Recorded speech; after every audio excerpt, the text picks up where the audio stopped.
Good morning, good morning, good morning to you all, and welcome to Soccerex 2018.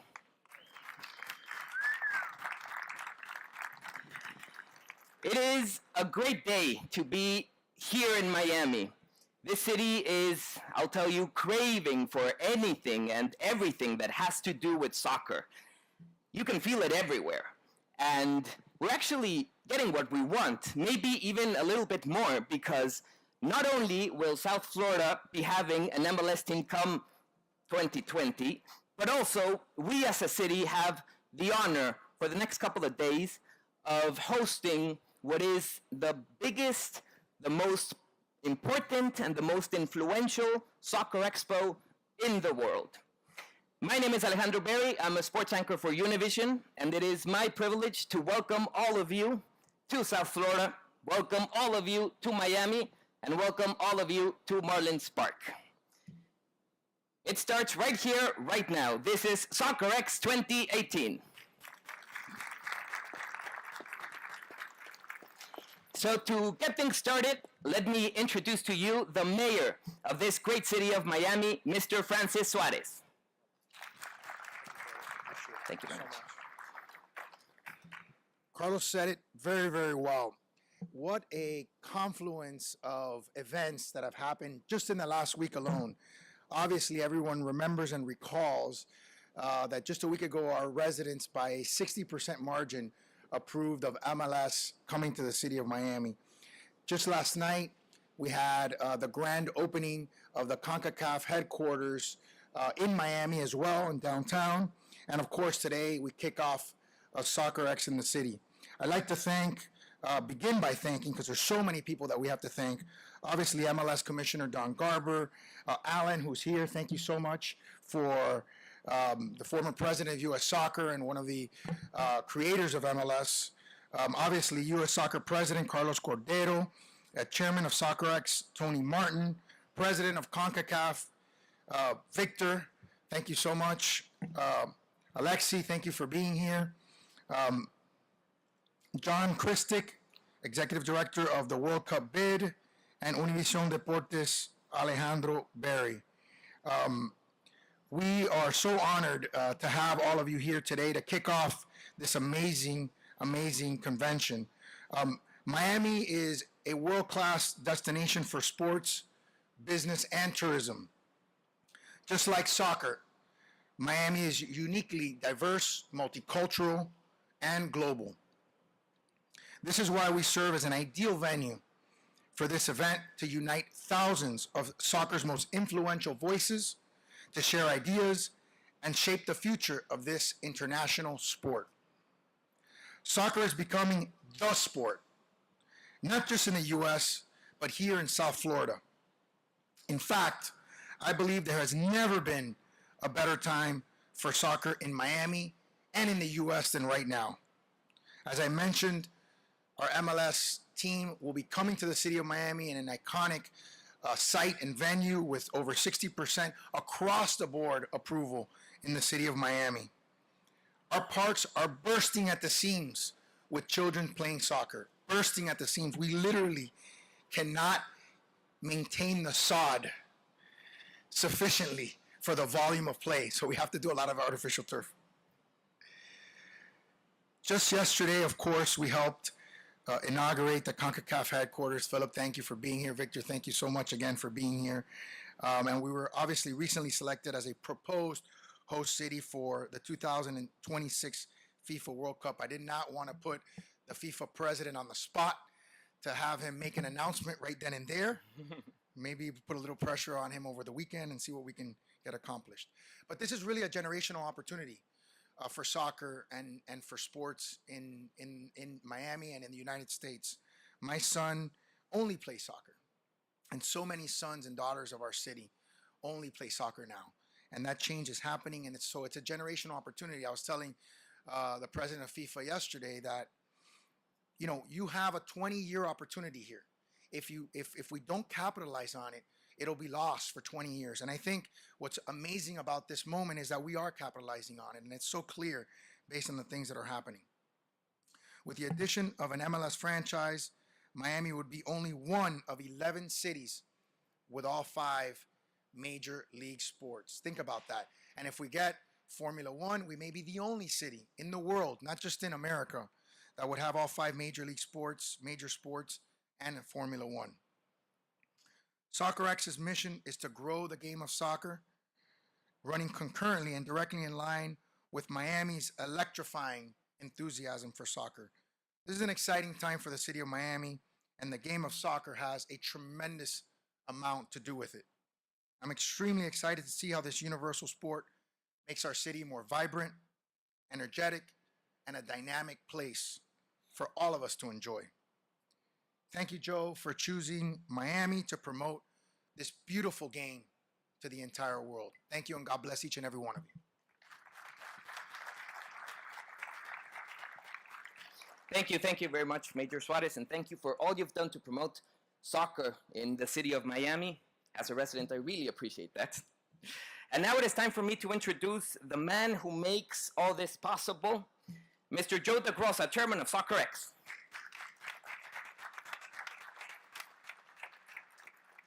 Thank you very much. Thank you, Mayor Suarez, for joining us here today, and most importantly, for everything you do for this great city.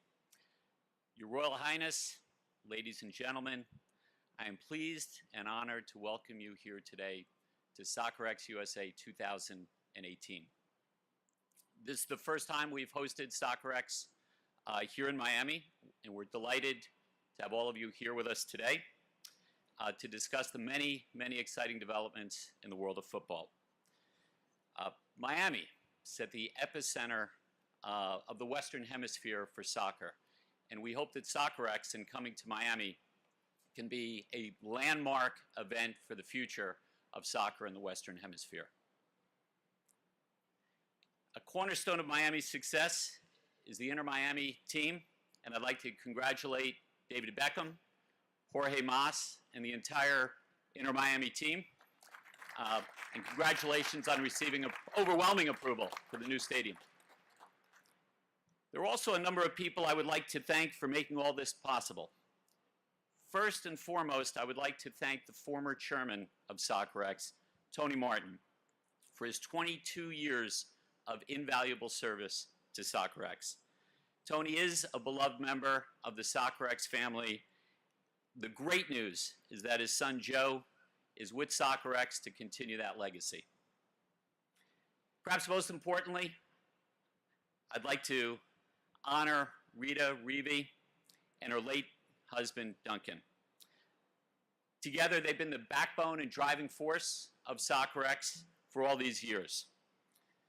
A few months ago, I had the great fortune of meeting Rita. As anyone who knows Rita can attest, she is an absolutely terrific person.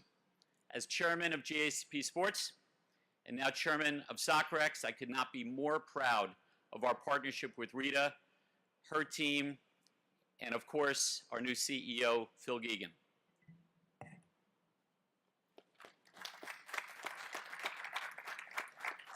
In tribute to Rita's late husband, Duncan, we will once again be presenting the Duncan Reevy Award to an individual who, through their passion for the game, makes football that much better. Last and certainly not least, I'd like to thank our event partners, the London Football Exchange, CONCACAF, La Liga, MLS, US Soccer, and of course Univision, along with our great exhibitors, all of whom are working together to make this great event possible. This has been an incredible year for Soccerex.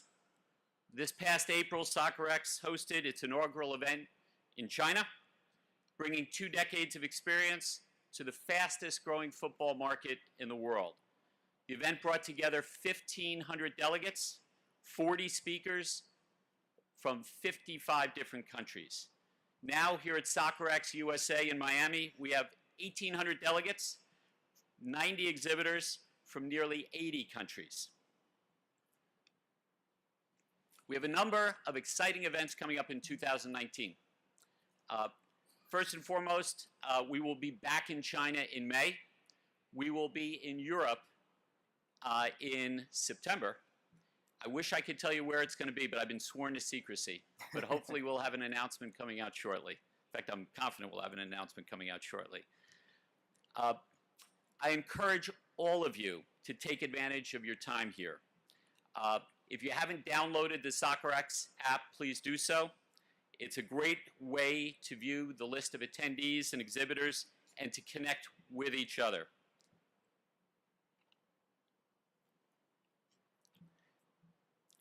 It is our sincere hope that you all create meaningful business relationships here at Soccerex. On a final note, this Saturday, Soccerex, in partnership with GSP Sports, will be hosting a Celebrity Beach Soccer event in Miami Beach in partnership with Sports Illustrated Swimsuit. We'll have iconic footballers, including my friend Landon Donovan, Carlos Valderrama, as well as other top players, and of course, Sports Illustrated's well-known and legendary swimsuit models. Anyone who is interested, there will be information at the information desk. In closing, I'd really like to thank each and every one of you for coming here today. It's you who make this event possible and you who make this event great, and I want to thank you on behalf of the Soccerex team from the very bottom of my heart. Thank you. Thank you very much, Mr. Joe DeGrosa. It's going to be an exciting couple of days here at Marlins Park. Everything looks fantastic, by the way. Let me now introduce to you Mr. Carlos Cordeiro, U.S. Soccer President. Can I just... Of course. Good morning. Thank you, Alejandro, Mr. Mayor, Joe, friends, fellow presidents from across CONCACAF, everyone here at Soccerex. It's great to be with you. On behalf of everyone at U.S. Soccer, we're honored to be your partner here at Soccerex USA. I have to say, on a very, very personal level, I'm thrilled that Soccerex has come to Miami. My family and I immigrated here many years ago. I was a teenager. We settled right here in Miami. So this community, this country welcomed us with open arms, and today I still call this city my home. So on behalf of all of us here in Miami, bienvenidos a todos, welcome to our hometown. We're all here at Soccerex for the same reason. We all love the beautiful game. We all want to bring it to more people in more places. Here in Miami, we're reminded how we can do it. Here we welcome people from across the Caribbean, Latin America, around the world. We're a melting pot of cultures and traditions. And of course, Miami, as you've heard this morning, is proud to be the home and headquarters of CONCACAF. In other words, the only way we can, and we're going to grow the game, global game, is by growing it together. Here in the United States, we approach this work with total humility. In most of the world, football is a way of life. For us in the United States, we're still building our soccer culture. Yes, of course, we have our challenges. We're working to meet them. But at the same time, as we look forward to the future, we couldn't be more optimistic today. By any measure, soccer in the U.S., as you've heard already, is more popular than ever. Our professional leagues are thriving and growing. Viewership is surging. The millions and millions of boys and girls playing in our youth leagues across the country, our rising talent on our youth national teams are the stars of tomorrow. Just a couple days ago, I was in Bradenton, up by Sarasota, with our U20 men's team. Their talent, their diversity is an inspiration to all of us. So in Miami and across the country, soccer is beloved by vibrant immigrant communities. Among millennials, soccer now ties basketball as the second most favorite sport to watch. Among Generation Z kids, between 8 and 23 years old, it's even more popular. In other words, demographics are in our favor, which is why with more than 300 million people, more of whom are playing soccer and watching soccer than ever before, the United States represents the greatest immediate opportunity to grow the global game. We're also optimistic for another reason, because the United States, Canada, and Mexico won our historic bid to co-host the FIFA 2026 World Cup. I want to take this opportunity, being back in the United States now, to thank once again our great partners and friends from Canada and from Mexico, and so many of you, the 41 federations of CONCACAF. We cannot thank CONCACAF enough. We could not have won without you. And I say that with total sincerity. Your unanimous endorsement of our bid sent a powerful signal to the world, allowing us to build a strong coalition of support. So as a result, the FIFA World Cup will come back to CONCACAF in 2026 for the first time in more than 30 years. We see in the United States hosting as a once-in-a-generation opportunity, not just in 2026, but during the 8 years leading up to it, an 8-year runway to grow the game together. In the US, the excitement and energy leading up to 2026 will inspire a new generation, bring more players into our ranks, bring us closer to our vision, making soccer the preeminent sport in the United States. And across the region, for 2026, it will reinforce our One CONCACAF vision, championed by Victor, who you'll be hearing from in a few minutes. It will give us the opportunity to turn CONCACAF into one of the most vibrant football communities in the world. And with the massive backdrop of a North American sports market, the largest in the world, 26 gives us the opportunity to introduce FIFA to potential new partnerships that will generate record profits and more funds for programs like FIFA Forward to develop football in every region of the world. After all, in a world where the forces of division so often try to pull us apart, football brings us back together. We saw this in our united bid when our 3 countries came together as equal partners to offer what no one country could ever provide alone. We saw the power of football as we met with federations around the world, listening to their experiences and realizing that, big or small, developed or developing, we're all part of the same global football family. We all face many challenges, but we can all learn from each other. And I felt that spirit of the game in the final moments of our presentation at the FIFA Congress in Moscow. Americans, Mexicans, Canadians, standing together, arm in arm, united in football. That's the power of football, to bring people together, and that's why we're all here at Soccerex USA. So welcome to Miami. Have a wonderful 2 days. Make the most of this incredible opportunity to network, forge new partnerships. On behalf of everyone at US Soccer, we look forward to working with you to grow the beautiful game in our own countries and around the world. Thank you all so much.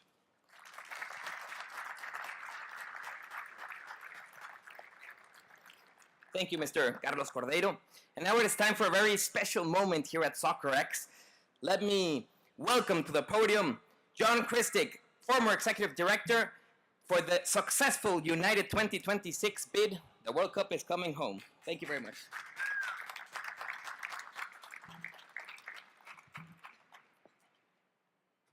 Thank you very much, Alejandro. It's a pleasure to be here. I personally want to thank the London Football Exchange and the Soccerex Advisory Board for the honor of presenting a very special award, the 3rd annual Duncan Rivy Award for Services to Our Football Industry to Alan Rothenberg. For many of us in the United States who have a career around this sport, we owe a tremendous amount of gratitude to Alan. His contributions to our field have come as a pioneer, a mentor, and a friend to many of us in this room and across our industry. As a pioneer in the world of sports, amidst 2 decades of services to the NBA's Clippers and ascending Los Angeles Lakers franchises, Alan was also the owner of the Los Angeles Aztecs of the NASL and served as a soccer commissioner to the 1984 Los Angeles Olympics. His experience, vision, and determination led him to spearhead our sport's rise in the U.S. during the 90s as chairman and CEO of the successful 1994 FIFA World Cup, chairman of the 1999 FIFA Women's World Cup, president of the United States Soccer Federation, chairman of the U.S. Soccer Foundation, founder of MLS. The list could go on and on. As a mentor, Alan's approachability, helpfulness, and commitment to develop talent have invited newcomers and veterans alike to learn from a true master. His strategic guidance, fly-on-the-wall anecdotes, and calming wisdom have illuminated the careers of countless professionals who have followed his example as leaders in their own right.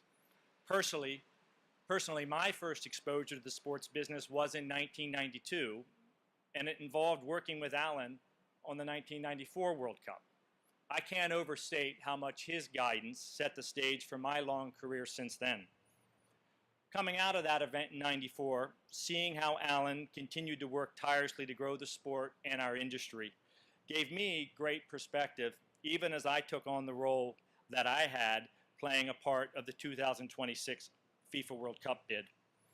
Not only did I and my colleagues see the bid as an amazing opportunity for the sport, but we saw it as a continuation of Alan's legacy.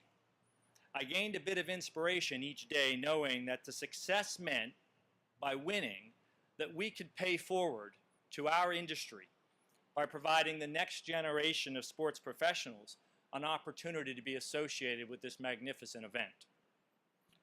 Looking back now at the 2026 bid, one of my prouder moments in working with a family here, I see Carlos, I see Victor, I see Jan, I see so many people who have touched that event, was to see also how many people across the three countries were working hand in hand and how many of them actually had a connection back to getting started with the World Cup in 1994. In fact, it was a year ago, almost to this day, that the bid met with representatives from 32 cities at the time who were engaged in the process. And we did that over 4 very intense days. I see a few smiles from a few individuals who were there. 4 very intense days in Houston, because it had only been a week or so since we had received all the FIFA documentations, and we had an amazingly short timetable to meet the deadlines. And to be honest, while our core bid team was only about 20 from Canada, Mexico, and the United States, if you step back and counted all the resources working on that bid across all those cities, there were over 1,000 people working together for a common cause. And when you combine that with the thousands of people who are going to touch this event between now and 2026, and 100,000 or so volunteers who are going to be involved supporting the success, I believe all of that extends back to the legacy that Alan Rothenberg helped establish in 1994. Over the years, I've come to call Alan Rothenberg my friend. I know I speak for all who have come to know Alan personally that his friendship is a real gift. His kindness, devotion to family, and eagerness to build community are qualities that bring out the best in all of us. Whether you call Alan a friend, a mentor, or a sports pioneer, he has been and continues to be one thing to all people: a genuinely good person and an inspiration for the game that we all love. I'm thrilled now to be working with Alan as his business partner at this stage of my career. I'll have a front row seat at Premier to work with Alan and his partners to continually impact our industry in a positive way as we have the North Star of the 2026 World Cup ahead of us. In recognition of his truly exemplary and ongoing service to the global game, it's my honor to present the Duncan Reevy Award to a true friend, mentor, and pioneer, and a guiding light, Alan Rothenberg.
What will be the legacy of the World Cup in the United States? Alan Rothenberg sees the tournament as the doorway to a new era in professional soccer in the U.S. Major League Soccer. The response has been great. Investors are very enthused. We have executed a phenomenal TV contract with ESPN and ABC. Sponsors are showing interest. We've got almost 30 cities who are going to apply to see if they can be one of the first 12 teams in the league, and it's very, very good.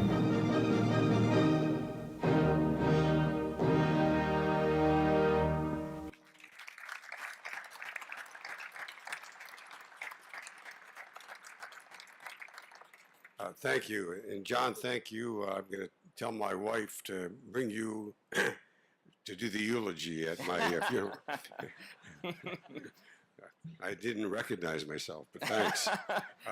It's truly an honor to be called a pioneer and receive an award from another true pioneer's name, Duncan Reevy. And Rita, it's a pleasure to see you after all these years. We've done this before.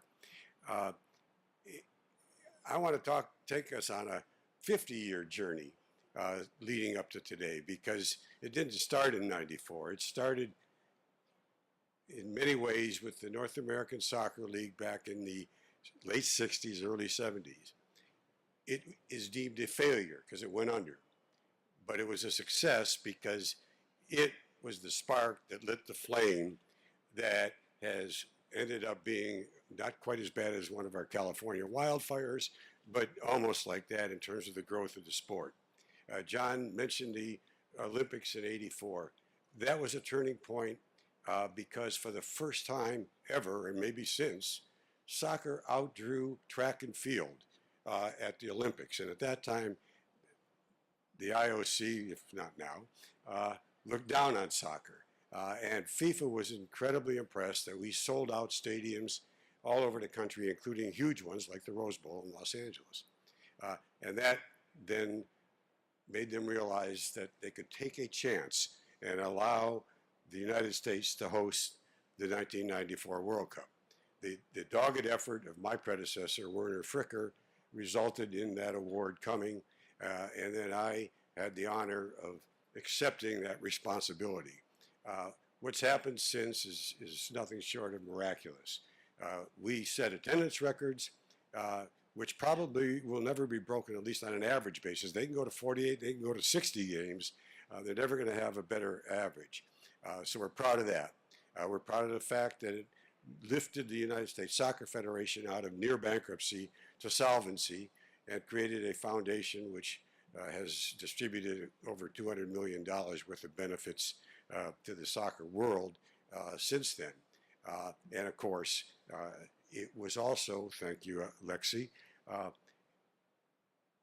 first time the United States men's national team got the respect of the world. You mentioned Carlos Valderrama. We beat Colombia. Lexi remembers that one well. And then we really played head-to-head an even match with the eventual champion, Brazil. And so for the first time, we really took the stage as a true soccer team. But for the success of '94, there would have been no Major League Soccer. Major League Soccer came about because people saw the potential. And we had great people like Phil Anschutz and Lamar Hunt and Bob Kraft who underwrote the beginnings of Major League Soccer. And in its darkest days, which did occur, still stayed with it and made it successful. And then, of course, you're going to hear from Don Garber later. Don's leadership of Major League Soccer has just been spectacular, and it is truly one of the great leagues in the world.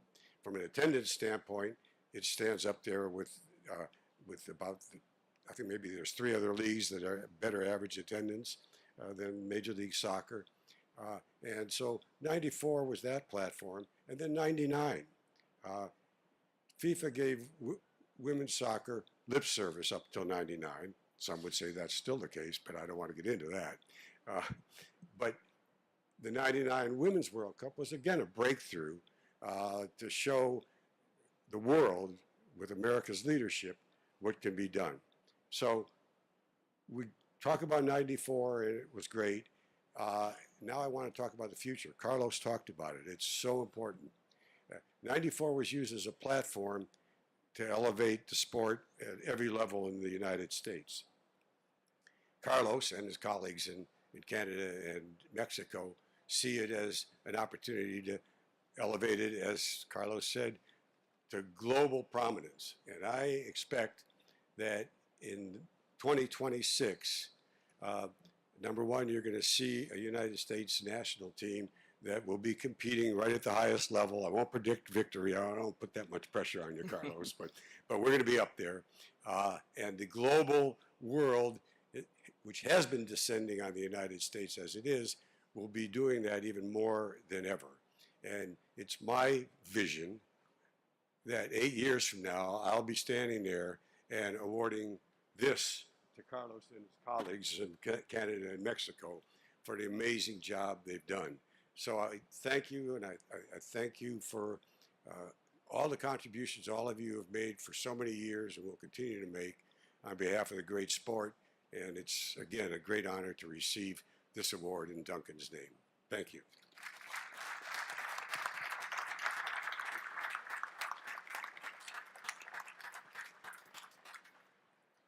So we want to take this opportunity now to take some pictures of the panel here up front, just to get things started.